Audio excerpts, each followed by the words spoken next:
Oke guys, ketemu lagi dengan channel Jas Fajri. Di video kali ini, aku mau sharing ke teman-teman bagaimana cara buat soal di Google Form yang dikoneksikan dengan Google Classroom. Oke, nah di sini kita masuk dulu ke Google Drive. Jadi teman-teman buka Google Drive-nya, kemudian klik di bagian menu baru, baru. Kemudian di sini pilih Google Formulir. Kemudian formulir kosong.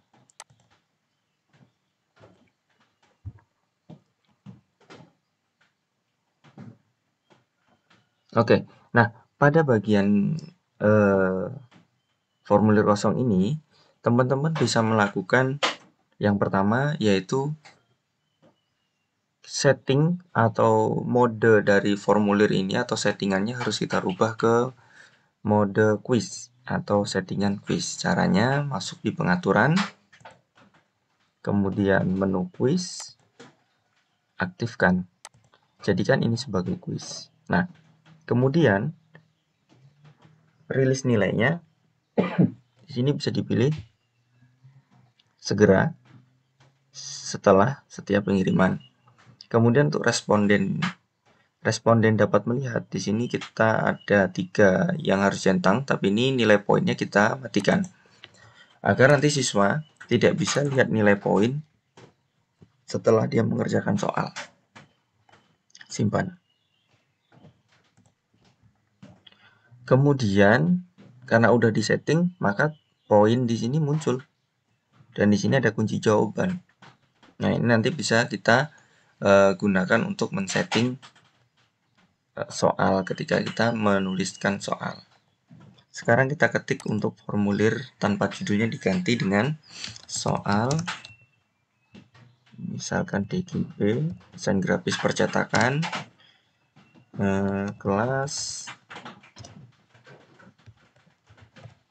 2 multimedia. Kemudian di sini kita ganti jawaban singkat karena akan kita tulis nama, wajib diisi. Kita clone kelas ini usahakan menggunakan drop down. Nah, menggunakan drop down karena supaya nanti kelasnya itu serasi. Jadi ketika nanti satu mata pelajaran itu digunakan di berbagai kelas, misalnya kelas 1 di jurusan lain, itu nanti kita mudah untuk melakukan filter karena dia menggunakan nama kelas yang sama. Kalau misalkan siswa kita berikan kelonggaran untuk mengisi kelasnya, nanti pasti beda-beda. Ada yang nulis kelas 2 multimedia, ada yang nulis kelas 2 MM. Nah, itu. Jadi kita supaya seragam. Jadi kita samakan. Jadi nanti supaya enak juga kita ngefilternya. Oke, setelah itu kita duplikat lagi. Sini sudah. Di sini wajib diisi oke. Di sini kita kasih token. Jadi nanti setiap terbitnya soal itu ada token yang wajib diisi oleh siswa. Nah, jika token itu salah, nanti ada pesan error yang disampaikan oleh si sistem ini tadi. Kita pilih jawaban singkat, kemudian teman-teman aktifkan validasi respon. Jadi klik di yang titik-titik ini, validasi respon, angkanya diganti dengan teks supaya dia bisa terisi dengan angka dan huruf. Nah, teksnya diisi dengan misalkan tokennya adalah X1 DGP 22 DGP misalnya gitu. Teks kesalahan adalah token salah. Silakan menghubungi panitia semester, panitia ujian semester. Nah, jika nanti siswa salah dalam mengisi token, nanti akan muncul pesan kesalahan seperti itu. Oke, lanjut ke berikutnya. Sekarang kita setelah nama, kelas, token, buat bagian baru, tambahkan bagian. Nanti di sini kita akan isi dengan soal. Silakan kerjakan soal berikut.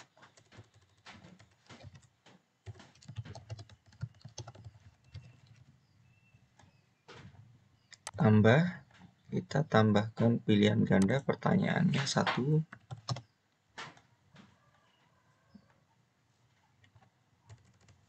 Untuk soal kita bisa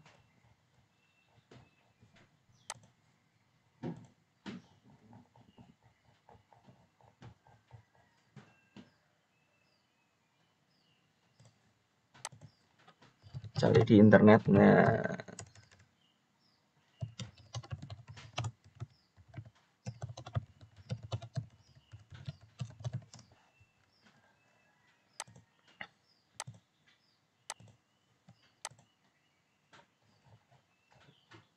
ini ada kunci jawaban juga. Kita copy saja. Nah, caranya itu di copy soalnya dulu, letakkan di sini. Kemudian kita copy teksnya, copy, dan kemudian dipaste di sini. Nah, saran saya, teman-teman, untuk ABC ini bisa dihapus. Jadi choice-nya ini boleh saja dihapus. Tapi seandainya misalkan nanti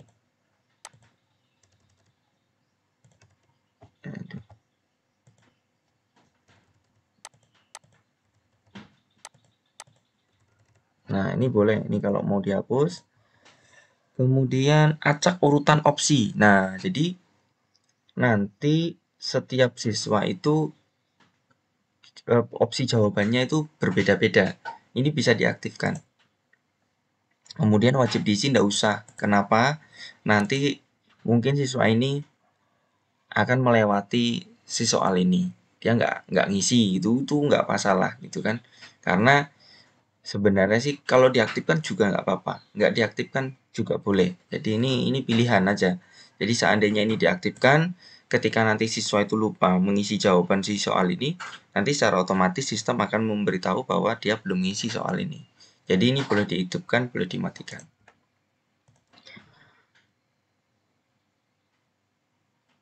Oke, deskripsi buka bagi. Oke, sudah. Kunci jawaban sekarang. Jadi karena kita akan membuat 20 soal, berarti kunci jawabannya ini nanti akan bernilai 5 poin untuk satu soal. Kasih 5. Ya, 5 poin. Jawabannya adalah CorelDRAW adalah software editor graphic vektor. Setelah itu selesai. Cara membuat soal yang kedua, teman-teman tinggal clone saja boleh atau klik tanda plus di sini. Itu juga nggak apa-apa. Jadi kita tinggal copy, kemudian kita paste soal kedua dengan ganda opsinya seperti ini.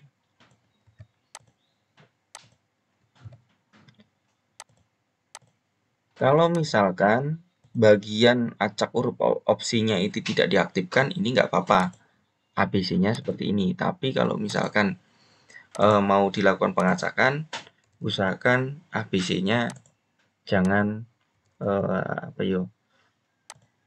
jangan ada karena nanti aneh. Nanti bisa C di atas, bisa B yang di bawah gitu ya.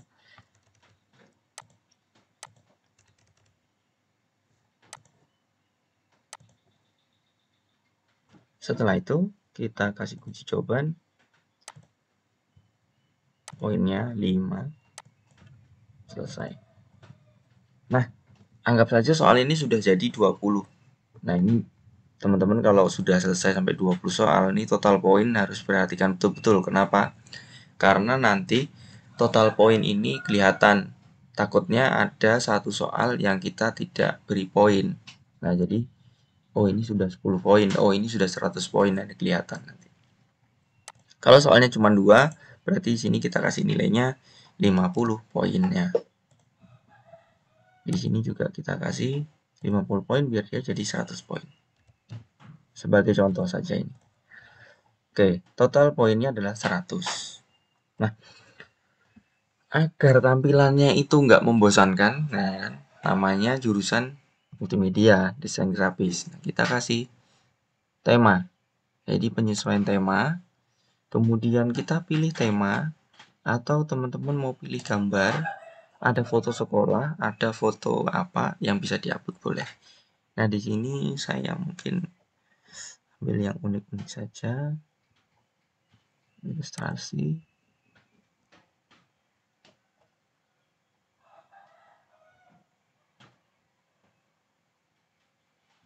Oke, ilustrasi saja, sisipkan.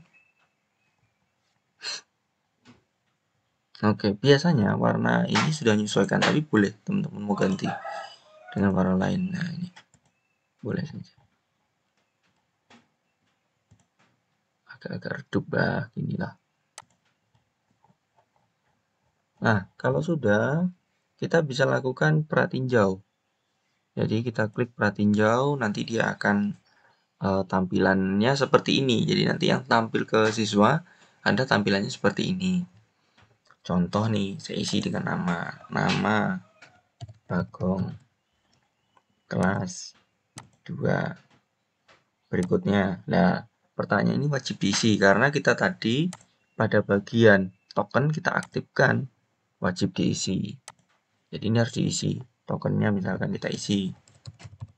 Berikutnya, token salah, silakan menghubungi panitia ujian semester. Jadi ketika siswa kita itu salah mengisi tokennya, maka dia wajib untuk menghubungi pihak panitia untuk meminta token.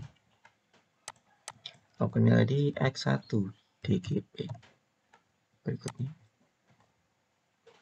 Nah, ini apa namanya soalnya ada sudah. Coba diperhatikan di sini saya tadi kan yang pilihan pertama adalah networking, yang kedua adalah software editor. Kita lihat. Sekarang yang pertama sudah animasi flash ini karena kita mengaktifkan yaitu acak huruf opsi. Jadi opsinya ini akan diacak oleh sistem. Jadi nanti antara satu siswa dengan temannya di sebelahnya, misalkan dia kerjasama di rumah ngerjain ini, opsinya agak berbeda. Jadi dia agak mencari lah, gitu ya. Jadi agak mencari.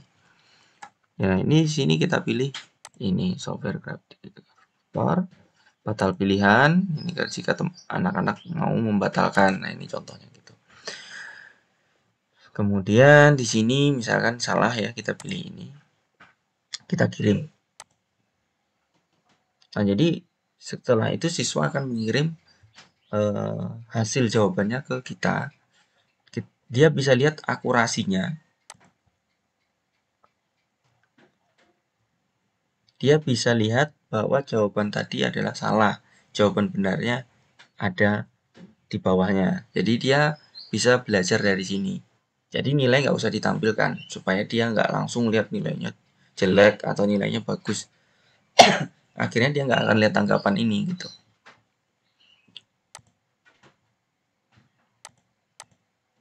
Nah sebenarnya di dalam sistemnya di sini juga bisa. Ini dia bisa ngirim tanggapan lain, ini harusnya dia tidak aktif. Jadi pada bagian setelan ini karena nanti mereka ini kita giring dari Google Classroom, jadi batasi ke satu tanggapan. Jadi nanti mereka wajib untuk login ke Google. Nah, takutnya nanti siswa itu akan melakukan mengisi atau mengerjakan soal lagi. Jadi supaya tidak, ini untuk mengatasinya nanti mereka hanya dibatasi dan merespon di satu akun aja. Nah, begitu. Jadi nanti silakan dicentang pada bagian batasi ke satu tanggapan. Nanti agar siswa tidak mengirim dua kali si jawaban tadi. pertanyaan, dia jawab 2 kali pada form ini gitu. Respon, jadi di sini ada respon.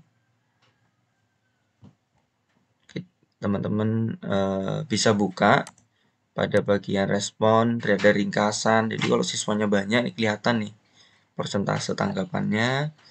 Kemudian setiap soal juga bisa terlihat benar salahnya. Kemudian di pertanyaan di sini kita bisa lihat satu tanggapan tidak dinilai. Nah, ini. Kemudian individu. Ini kalau per individu, kalau namanya ada banyak, nanti kita bisa next. Kita bisa lihat siswa kita tadi itu benarnya di mana, salahnya di mana, ini bisa lihat.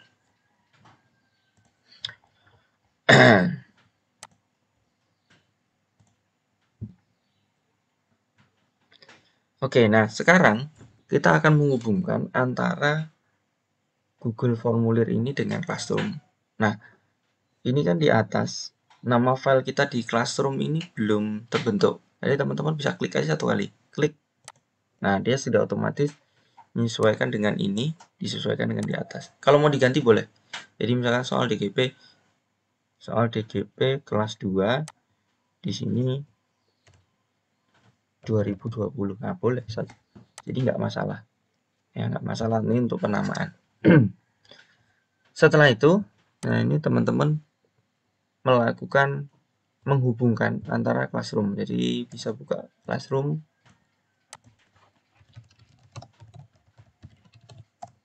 Google Classroom.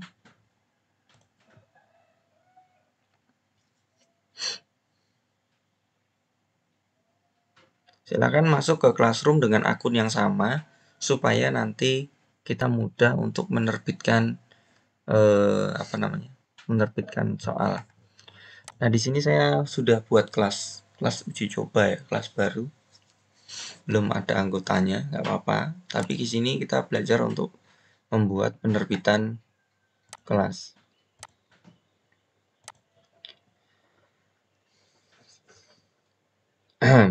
Penerbitan soal. Sorry. Jadi di sini klik buat. Kemudian tugas kuis ya. Jadi untuk membuatkan tugas dalam bentuk kuis, silakan buat tugas kuis. Judulnya adalah soal DGP semester ganjil tahun 2020. Jadi boleh gini. Petunjuknya silakan kerjakan soal berikut. Soal berikut. Titik. Nah, di sini ada blank quiz. Jadi secara otomatis sistem itu sebenarnya sudah buatkan kita untuk quiz kosong. Kalau teman-teman klik, kita akan diarahkan untuk pembuatan Google Form juga. Nah, kenapa saya nggak lewat cara ini? Karena kalau lewat cara ini nanti nggak belajar cara bikin Google Formulir. Nah, jadi makanya tadi kita bikin Google Formulir karena manfaatnya Google Formulir banyak. Jadi bisa kita untuk kirim angket, untuk buat misal kuesioner dan lain sebagainya, banyak sekali. Jadi fungsi Google Formulir banyak. Jadi nggak harus untuk buat kuis. Kalau sudah ini kita hapus aja karena kita punya. Sudah kita tambahkan link. Tambahkan link dari Google Drive.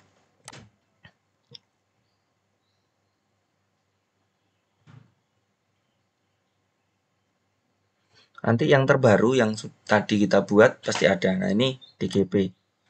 Soal DGP kelas tahun 2020 kan. Kita sisipkan. Sudah kelas baru semua siswa. Kemudian nilainya 100. Nah, ini yang perlu diingat oleh teman-teman semua bahwa hasil nilai yang direkap oleh Google Form yang ada di respon, nanti setiap siswa kan ada nilainya nih, individual. Di scoringnya, ini scoring. Dia 50 dari 100 poin. Jadi, pada bagian scoring ini, kita nggak bisa connect langsung. Jadi nilai ini tidak connect langsung ke Google Class. Jadi nanti Bapak Ibu wajib untuk input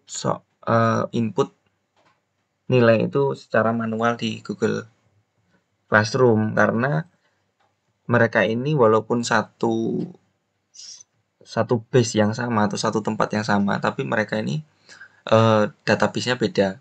Nah, jadi harus kita input manual. Itu sih ada keunggulannya, ada kelemahannya gitu. Tuh, cuman mungkin nanti ke depannya Google akan melakukan connect dengan otomatis ya, mungkin nanti ya. Oke, kalau sudah, di sini tenggat waktunya silahkan dibatasi. Kalau misalkan kita ujiannya nanti di tanggal 25, ya tanggal 25 ditenggati waktu jam berapa? Ditenggat waktu jam berapa? Misalkan saya berakhir jam 10. 10.00. Jam 10 ya berakhir. Titik 2 kan.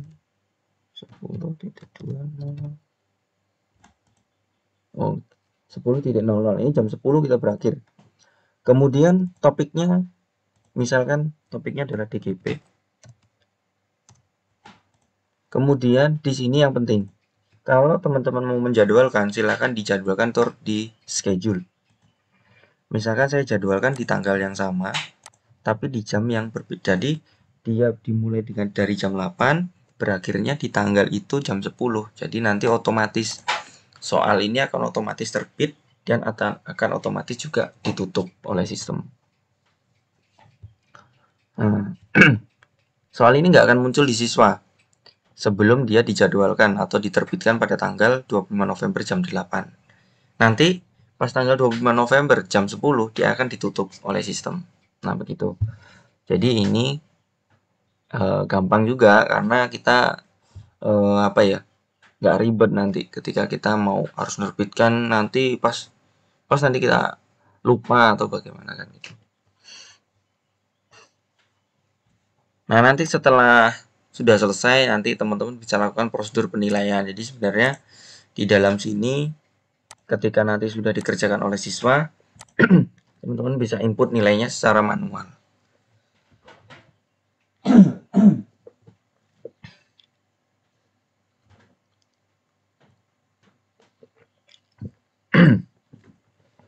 Nanti kalau sudah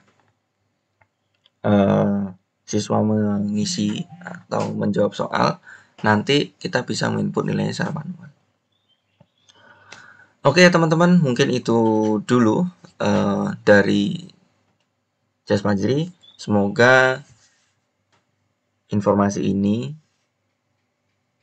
bermanfaat untuk teman-teman semua, dan dalam pembuatan soal menurut saya sih Google Form dan Google Classroom ini lebih mudah untuk digunakan dan diaplikasikan di sekolah-sekolah dalam masa pandemi seperti ini. Jadi belajarnya lebih mudah dibanding dengan aplikasi yang lain. Jadi dan dia disupport langsung dengan di handphone Android karena sudah connect ke akun Gmail. Nah, itu yang lebih mudah lagi. Dan juga connect ke Google Drive sebagai tempat penyimpanan setiap soal yang terbitkan oleh guru. Oke, mungkin itu aja dari Jas Fajri. Semoga bermanfaat dan kita ketemu lagi di video-video saya selanjutnya. Jangan lupa like, subscribe video ini. Dan sampai ketemu lagi di video selanjutnya. See you next time.